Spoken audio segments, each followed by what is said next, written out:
Assalamualaikum. Welcome to my YouTube channel Explore Physics. I'm Umar Khattab, PhD scholar of physics. Please subscribe, like and share video with your friends. तो आज हम बात कर लेते हैं Coulomb law पे। Coulomb law का statement कुछ इस तरह है कि द फोर्स ऑफ अट्रैक्शन या repulsion is direct proportional to the product of the force and inverse proportional to the square of the distance between them. Coulomb की motivation कहाँ से मिली? Coulomb was inspired by Newton. Coulomb Newton से inspire था और उसका ये ख्याल था कि अगर चार्जेस के बिटवीन कोई भी लॉ है तो वो न्यूटन लॉ ही जैसे होगा। न्यूटन ने लॉ ऑफ यूनिवर्सल ग्रेविटेशन अगर आप पढ़ चुके हैं तो F is equal to G m1 m2 divided by R square, इस तरह का लॉ दिया था। तो कूलम्ब का ये ख्याल था कि चार्जेस के बिटवीन भी अगर कोई लॉ है तो वो इस तरह का इन्वर्स स्क्वायर लॉ, ये देखिए square inverse square law, R के स्क्वायर के साथ वेरी होता है इसलिए इसको इन्वर्स स्क्वायर लॉ, तो इस तरह का लॉ होगा। तो कूलम्ब ने दो कैवेंडिश बैलेंस का यूज़ करके एक्सपेरिमेंट किए, वेरियस बहुत सारे एक्सपेरिमेंट किए और आखिर में ये रिज़ल्ट फाइंड आउट किया कि ये सपोज करें ये पॉइंट चार्जेस है 1 और point charge Q2। Point charge क्यों लेती है मैं लिमिटेशन में बात करूँगा इस पर। Q1 और Q2 चार्ज और R उनके बीच डिस्टेंस है। तो एक्सपेरिमेंट से साबित हुआ कि ये जो फोर्स ऑफ अट्रैक्शन या रिपल्शन, देखिए चार्जेस पर हम पहले प्लेलिस्ट में बात कर चुके हैं, या तो रिपेल करते हैं या अट्रैक्ट करते हैं। तो दोनों किस्म के फोर्स, या अट्रैक्शन या रिपल्शन वाला। तो फोर्स ऑफ अट्रैक्शन या रिपल्शन जो है वो इनके प्रोडक्ट के डायरेक्ट प्रोपोर्शन में है। मतलब कोई से भी आप चार्ज बढ़ाएं, ये बढ़ाएं या ये बढ़ाएं, फोर्स ने क्या होना है? इंक्रीज होना है।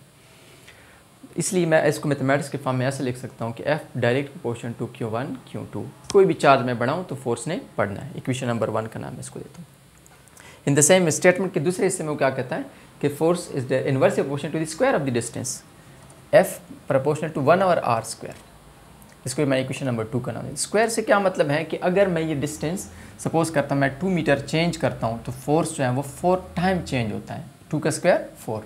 अगर मैं डिस्टेंस 3 मीटर चेंज करता हूँ तो फोर्स जो है वो 3 का स्क्वायर 9 टाइम चेंज होता है। तो इस तरह से मतलब कि ये एक्सपेरिमेंट से साबित हो रहा था कि अगर आप डिस्टेंस को 2 मीटर चेंज करते हैं तो फोर्स ने 4 टाइम चेंज होना है।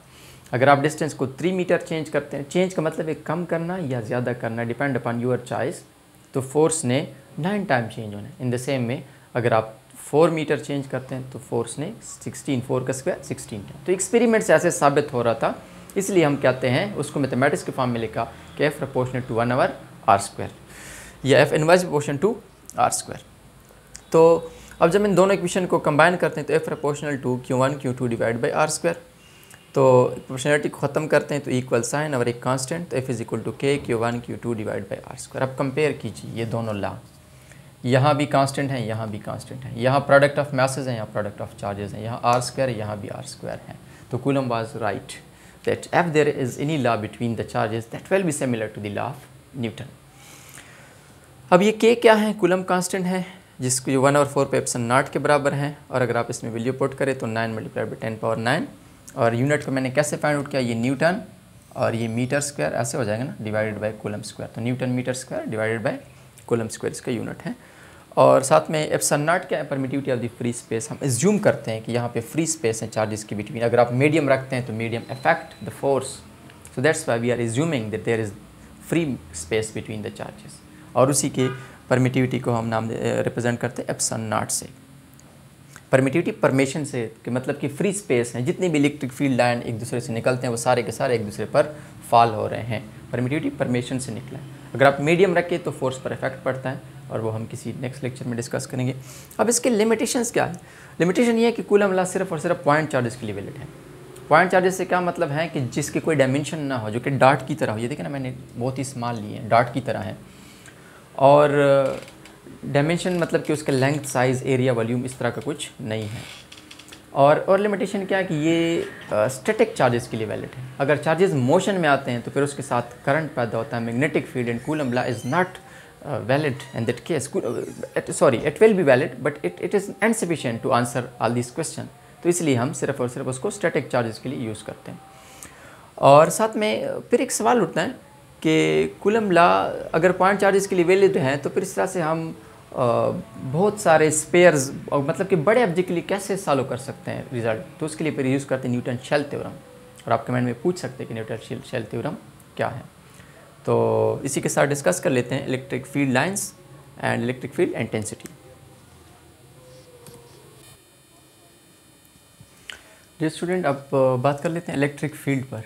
इलेक्ट्रिक फील्ड से पहले हम जनरली फील्ड को समझ लेते हैं।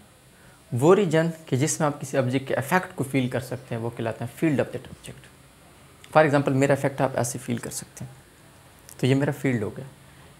इन द सेम आप मैग्नेट है ना, इसके करीब कोई दूसरा ऑब्जेक्ट लेकर मैग्नेट लेकर आते हैं तो हर जगह उसको अट्रैक्ट नहीं करता है, खास रीजन में आके उसको अट्रैक्ट करता है। तो ये ऐसे वो रीजन कि जिसमें आपने उसके इफेक्ट को फील किया, ये कहलाता है फील्ड ऑफ दैट मैग्नेट। तो इन द सेम में the region around a source charge या region around a charge in which we can affect the field of that charge is called electric field। किसी charge के around वो reason इर्द गिर्द कि जिसमें हम उसके इफेक्ट को फील कर सकते हैं उसको हम नाम देते हैं इलेक्ट्रिक फील्ड। अब ये कैसे इफेक्ट फील करेंगे? चार्ज कोई समोसा कोई चॉकलेट नहीं है कि जिसको हम खा सकते हैं, पी सकते हैं, देख सकते हैं हम उसको, लेकिन इसका ये मतलब भी नहीं कि हम उसके बारे में सोचे भी नहीं। तो फिर हम उसको कैसे जज कर सकते हैं? हम किसी टेस्ट चार्ज से उसको जज कर सकते हैं। ये मैंने एक लिया सोर्स चार्ज और ये मैंने लिया टेस्ट चार्ज।